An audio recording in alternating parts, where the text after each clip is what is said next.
So I started playing this game like 3 weeks ago. 2-3 weeks ago, something like that. Because I have not had anything to play, really. I haven't been, like, doing anything, like, seriously. I've been playing a little bit of, like, Mirror's Edge. I bought Fear for the PS3, which is not the best fucking port. So I was, like, a couple weeks ago, like, what the fuck can I play? And so for, like, the umpteenth fucking time, I turned on Star Wars Battle for Naboo. I bought this game. This is probably the first, like, video game I bought with my own money. I bought this when I was in the 6th grade.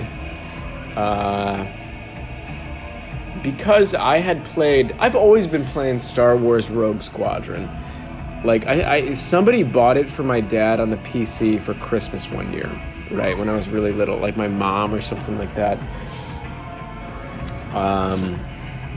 Which I should include the bit. I was texting my brother and my dad, and I was like, who bought you this game? And my dad was like, I don't know, probably your mom. And it was this inadvertent, like, your mom joke, which was rather funny. Anyway, I should include that. I'll include the screenshot, just because it's kind of charming. Anyway, I had been playing that since, like, I don't know how old I was, probably 5-6 years old, something like that. And it's a fucking great game.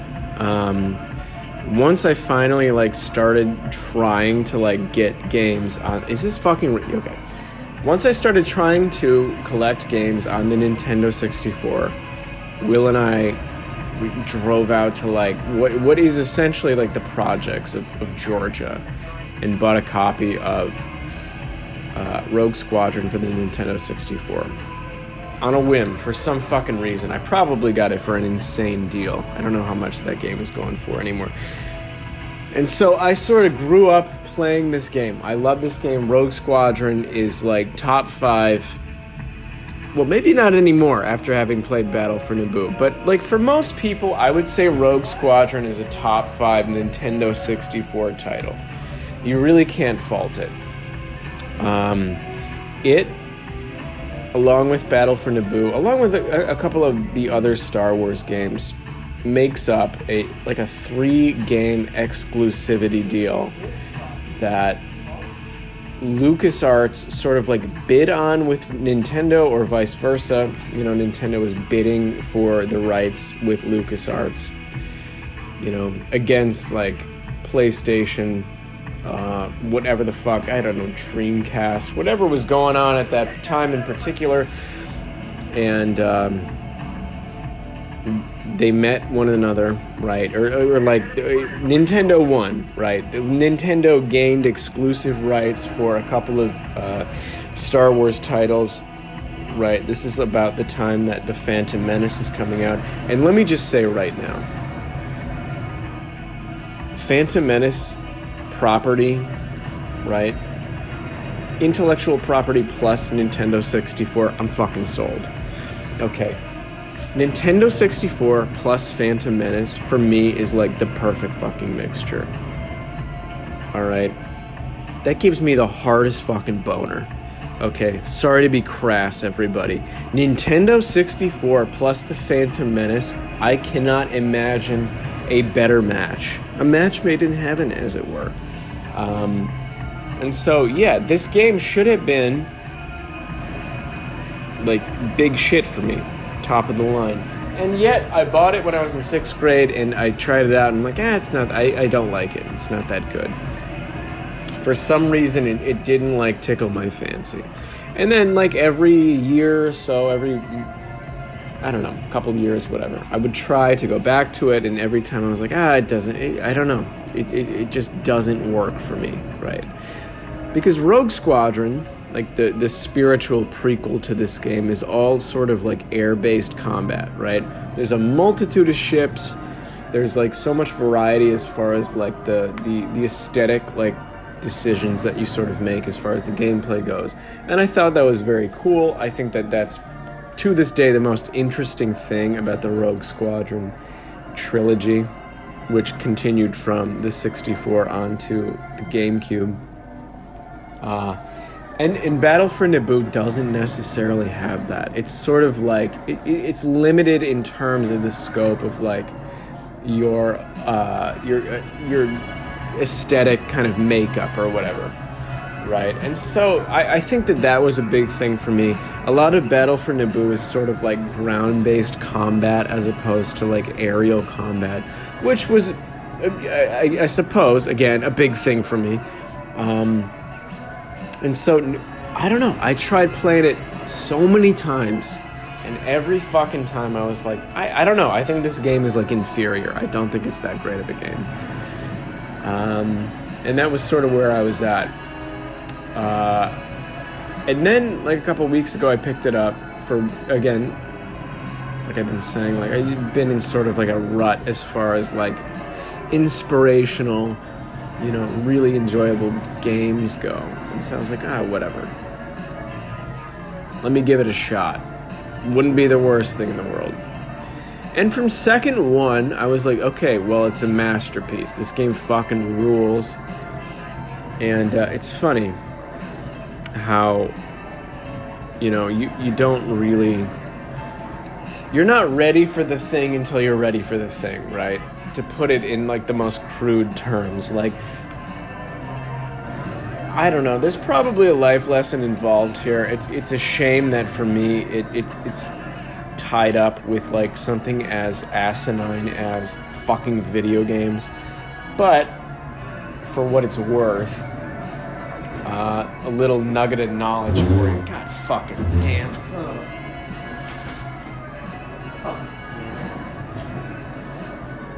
For what it's worth, it's like, you know, the thing that the thing that you don't agree with, the thing that you have a sort of knee-jerk reaction towards, that you think sucks, it probably doesn't. You know, if there's any trend throughout any video game review I've made under the Richard Pumpelove pseudonym, I think it's probably that. I think it's probably give it as many chances as is required until you get on the same page as it. Because it is probably a lot more smarter than you are. A lot more smarter. That's a really dumb sounding sentence. Let's try to keep on track. So, I started playing this game. I beat it the other night. It's fucking awesome. I wrote some notes down, so I'll just go through the fucking notes, because otherwise this will just be endless. Okay, you are right. All right, so this game came out at like the end of the system's lifespan, so like 1999, 2000, something like that, which means that you're essentially playing a game whose tech is like maxed out as far as the system goes. Majora's Mask is the best example. That came out in like 2000 or something like that. Let's see, was it 2000? 2001? Majora's Mask. Let's see, 2000. Right, okay, so you're playing... God, I'm already getting off track. Battle for Naboo is a 2000 game. Again, it means that the tech you're playing is like maxed out, which means you're just playing the best possible version of a game on this console. So that's a pretty cool thing, right? The original Rogue Squadron, as great as it is, as innovative as it is, because it is pretty innovative as far as like the Dolby surround sound, whatever, like that Factor 5 somehow managed to make work. There's a lot of like technical sort of things that are incredible about the prequel game, and there's a lot of shit that's not so good, right? Like the fogging is pretty like notoriously bad, and so this game is like leaps and bounds like a more sophisticated looking thing on a completely different engine. It's not even the same engine. Also, because it's a late system game, you can use the expansion pack, which makes it look like better. You might even need the expansion pack for this game. So from minute one, like, the sound is like crystal clear. It's really great, and the game looks fucking incredible. That's pretty cool. Next point. Now, having played the entire game, having done the gold medal thing, which I'll get to, I will say that the game feels amazing. You know, the gameplay is split between, like, well, I'll just go through it. This game is about pivoting around, like, moving fighters to attack the rear when you're flying around. And then when you're on the ground, God, how do I don't know. There's a bunch of different types of levels. A lot of them are you're flying, and a lot of them are ground-based. That's pretty much the distinction, is like aviation levels and then ground-based sort of like speeder combat levels. And when you're flying, the whole sort of bit is either like going head first and taking out these like stationary targets, or you're fighting with you're dogfighting essentially. So you have to sort of like pivot around these fighters and move into like attack position in the rear and take them out really quick, and then sort of maneuver to the next group of fighters or whatever. So that's the flying levels, which is fun. And then, you know, the ground-based well, there's just a bunch of other different types. Like there's bombing, there's a level where you're going on a bombing run. There's levels towards the end where it's just like swarm levels. There's a bunch of ground speeder combat levels. It's got everything, basically. There's like a really nice variety of types of combat, and then like the way each vehicle that you've got access to for said types of combat feels. And this game like really requires that you fine-tune yourself to like the joystick and kind of work out the feeling of the game and work out the feeling of each vehicle in figuring out sort of what you like playing with. Because at the end of the day, we're working with like a fucking Nintendo 64 game here. So the controls are like pretty twitchy, pretty like precise. And yeah, you have to get used to that because a lot of the controls are based on like adjusting the joystick very like carefully, you know. For instance, the ground speeder levels, you control going left or right in the ground speeder with the analog stick. However, with the same analog stick, you are controlling the crosshairs as they move up and down. So it requires like there's just a lot of, not a lot, but you have to understand how the fucking thing works.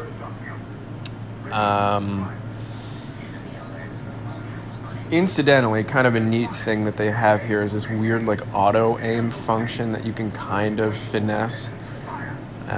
It's not like an option you turn on or anything like that, but basically if you hover your reticle over an enemy and then let go of the joystick and fire while you're not touching the joystick anymore and the reticle is still sort of on the enemy, the bullets will sort of curve into it, which is kind of a cool thing. It really doesn't come up that much. It's not super reliable, but it's a nice, I don't know, it's sort of an intelligent little combat gimmick that they got going on. I think that's kind of cool. Again, the graphics and the sound are pretty unreal. You know, what we're looking at here is essentially like the step before it all becomes GameCube. And you can really, like, kind of see that, which is cool. Like, it looks really, really sophisticated. It's super, I don't know, like, if you're on, like, the snow planet, you're firing over the snow, like, the whole valley gets lit up with your laser beams and shit like that. The water looks really cool. There's, like, a particle physics, not physics, but like particles. You know, there's rain, there's snow. It looks really nice. And the sound design, I think, is pretty fucking great. Ordinarily, with a game like this, which is sort of like you put like a racing game or anything like that. You know, not like a narrative. Not like a first-person, third-person narrative game, really. I usually don't pay that much attention to the sound. Like Mickey Speedway, I'm like, I've heard the same songs about a million times. I don't need to listen to them again, right? So I will typically like listen to music or something else while I'm playing a game like this, like a level-based game like this. However, this time around, I didn't do that because the sound design is so cool for a couple reasons. One, the music is like dynamic, right? What does that mean? Well, it's actually not that sophisticated, but you know, if you clear, let's say a level is divided into 3 parts, you clear part 1, the music will swell after that and sort of change pace, and the mood is sort of affected, and it plays into the storyline. And the story is delivered to us primarily through like sound bites as you're playing the game, like in combat. There are, you know, like in-game cutscenes and stuff like that. There's always like a little blurb before the level where the narrator will tell you like what's going on, kind of giving you a recap as far as the narrative goes. But you could ignore all that. You could skip through every cutscene. You could ignore the sort of opening narration, and you would still have a pretty firm understanding as to what is going on as far as the story goes. Because the missions are really like based around the story that they're telling. And there's always like sound bites, and by the end of the game, even if you're not paying any attention to any other sort of sound gimmicks, you will have passively, you know, digested the entire story here. Which is a pretty good story. I'll get back to the sound design in a second. We'll just continue on here. The story's actually pretty well developed. You know, the cutscenes are like decisive, they're brief, they blend well with the action. And the ongoing dialogue ensures that like level after level, you are kept totally abreast of this sort of overarching tale that's being spun. Which is a good story. It's very straightforward. And it's like it's like a small unit of pilots, sort of like looking for additional pilots to help fight the fucking battle droids, and sort of like the adventures and the binds they find themselves in over this little brief period of time. So it's like it's just such a basic storyline, but it's tight, it's well thought out. It's economical. It's good. It's really good. There's like enough excitement and like a cool sense of progression and somewhat drama that develops over time, so that by the end of the game, you really do feel like you've been delivered to the end of like a pretty solid story, right? Like the final level of the game, right? The attack run on like the fucking battle droid ship. They have the big, dramatic, swelling music, and when you're playing it, you're really like, damn, I'm at the end of the fucking game. Like, it's funny for such a arcade-style game to really deliver on, like, the drama, essentially. Which brings me back to the sound design. Like, the sound design really helps, again, like I was saying, the mood of the game. A lot of it's dynamic, and so, like, you're playing the level, your captain gets shot down, the music changes to something, like, more dramatic. It becomes exciting, right? There's that. Another aspect that I think probably lends itself more to the excitement of the game is that the sound effects fucking rule. The sound effects are so good, right? Like, so many levels in this game are like dogfight levels, and the sound of like the bad guy battle droid ship tearing past you, like across the screen, how it like screeches as it's moving, really like gets you kind of into the action. It feels like a much more substantial sort of dogfighting scenario than it really is. Right, for anyone who's played the Rogue Squadron games as they continue onto the GameCube, like, you know how good they fucking become, right? And on the GameCube, more sophisticated hardware, it really does become like legitimate dogfight levels. Like it's really like high-paced and frenetic and exciting, and you get a pretty solid taste of that here. In the combat, obviously, but really like the sound design and how hard it goes. All the blasters sound good, all that shit. It just sounds good. It's a good sounding game.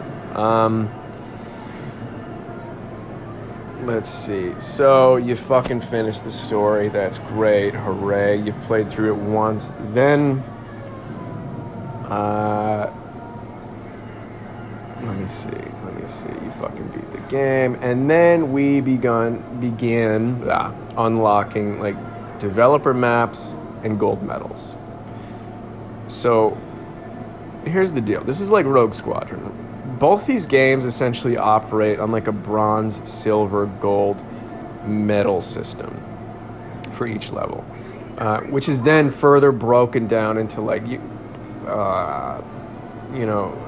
time, accuracy, the number of enemies killed, how many people on your own team you save. Like, there's statistics, essentially. The better your stats, the better medal you end up getting. And like any decent title like this is where the real game fucking begins. By the time you've like gone for the gold and unlocked the developer maps and like finally gotten like the main prize of this game, which is Darth Maul's fucking TIE Fighter, everybody. You're on like a completely different skill level. You're playing a completely different game, and it's great. It feels so fucking good.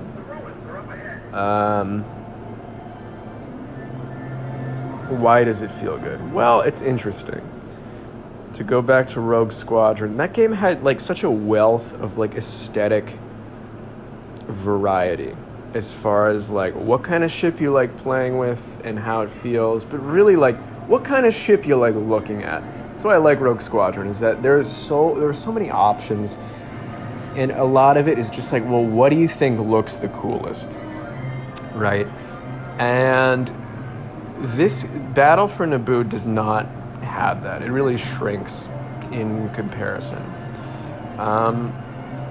However, it's made obsolete, right? It's this interesting thing where there's not so many options as far as like aesthetic variety, and for the most part, you're playing with either a ground-based ship, of which there are, sort of a multitude, but they're not that cool looking. They're not like that great. It's like a ground-based level. They're not that exciting. It's the flying levels that are really exciting as far as the ships go. All the levels are great, but like aesthetically speaking, I'm like, yeah, I don't really care about playing as the fucking speeder guy. It's not that cool. I want to play as the cool starfighter thing. And while this game doesn't have that, what it benefits from in only having like essentially one ship that you play as is that the whole game is designed around this one ship, right? And so you're developing like a very nuanced sort of feel for it, and yeah, like you get pretty good at playing with that ship. That's great. But then once you get all the gold, you unlock the Darth Maul, what is it called? The Sith Infiltrator. And that's it. Like, what am I trying to get at here? There's not a huge variety as far as the ships go. There's really only two. But because the second one is what you unlock after getting all the gold, it feels fucking great. Like, it's a cool, it's a good trade-off, It's like, not that many ships, but it's got, it has it where it counts, really. And what's cool about the final fucking thing, the final unlockable ship, is that it's not just an aesthetic upgrade. It again like changes the entire game. It's faster, it's twitchier, it's way more powerful. But unlike the what the fuck is it called? The generic ship that you typically use, it doesn't have like seeker missiles or whatever. So there's this interesting trade-off as far as like how the gameplay ends up functioning once you've unlocked this final ship. And God, it's kind of funny, actually. Like, I don't know if this would really pass nowadays, but, like, the final 3 developer levels are, like, my favorite in the game because they're essentially, like, swarm levels. One of them, you can only use the generic Naboo starfighter, which is cool. The second one is a weird sort of fast-paced thing where you're trying to shoot down one ship.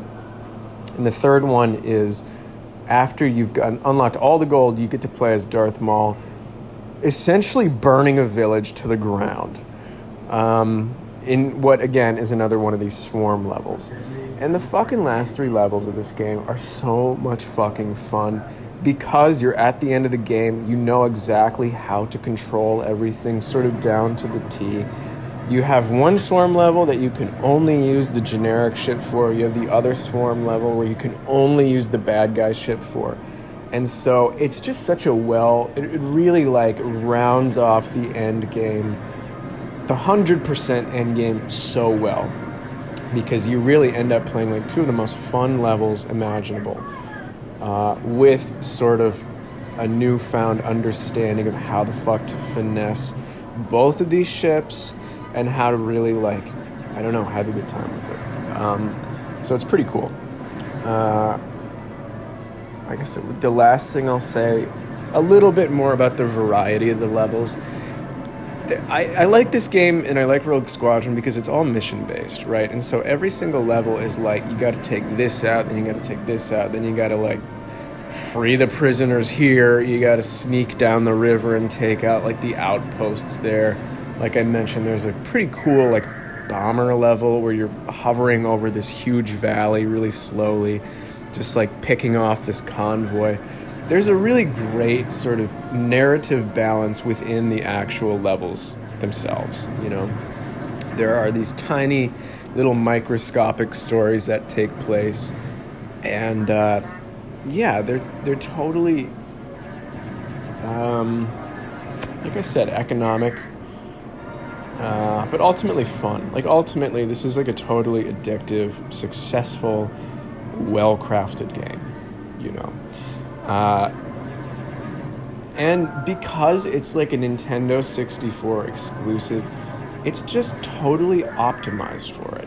Or rather, like, suitably optimized for it. So what you're playing isn't, like, it's not dated in any way. It's just, it's cool. It's perfect. And if you own a Nintendo 64, I don't know, from what I can tell, this one is pretty fucking underrated. As far as all, like, the LucasArts Factor 5 Nintendo 64 collabs go. This one I don't really see talked about in that much detail. Alright, as a little coda to this video, there's 2 things that I should mention. The first is that this game takes place on one planet. Well, 3 things I should mention. 1, the game takes place on one planet. It takes place on Naboo. And for those of you who live under a fucking rock, as far as fucking Star Wars is concerned, Naboo is like this planet with, like, rolling green hills and blue lakes and blue sky. And it's very pretty. And the whole game takes place on one planet, or, like, off planet in space, which is cool. It lends itself to, like, a very, like, cohesive aesthetic that I think is pretty great. It's like a lot of water, a lot of, like, mountains and stuff like that, and a lot of green hills. I happen to like it, and it's cool because a lot of levels will sort of play off of either seasonal changes or, like, times of day. You know, there's, like, a couple, like, ice levels. There's a couple sunset levels. So yeah, it's pretty. It's pretty in that regard, and I like that quite a bit. A criticism I have as far as that thing, as far as, like, a criticism I fucking have with this game, and it's probably the only real criticism, is that there are a couple of space levels, right, where you are in outer space. You can see the planet beneath you, and it's just like stars. And these levels look really cool. They look really cool. That's about it. The problem is that it does that shit where like the stars in the background don't move, and it's like pitch black, and there's fighters who are around somewhere, but you don't know where they are because, first of all, the draw distance in these levels is not great. Second of all, like, you don't know if you're up high or down low because the background doesn't change whatsoever.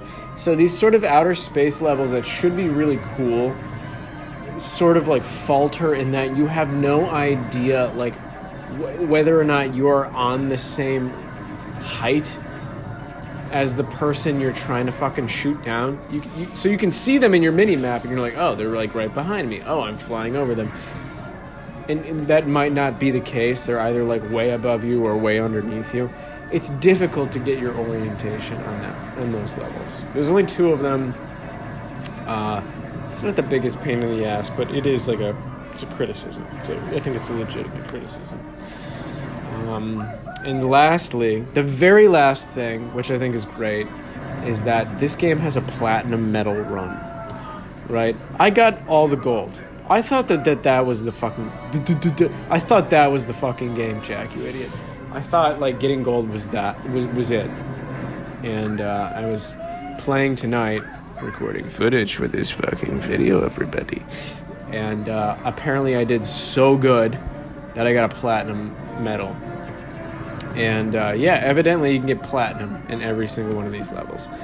Am I going to be doing that? Probably not. Probably not. Because it seems really hard. And I've already read that the level that I got platinum on is the easiest platinum in the game. So I don't think I will be doing that. Because getting gold is difficult, getting platinum is probably even more difficult. It's there's a lot of factors that go into really mastering these levels. So that's it. Yeah, what a great game. And holy shit, quite a lot of replay value. I'll do platinum eventually.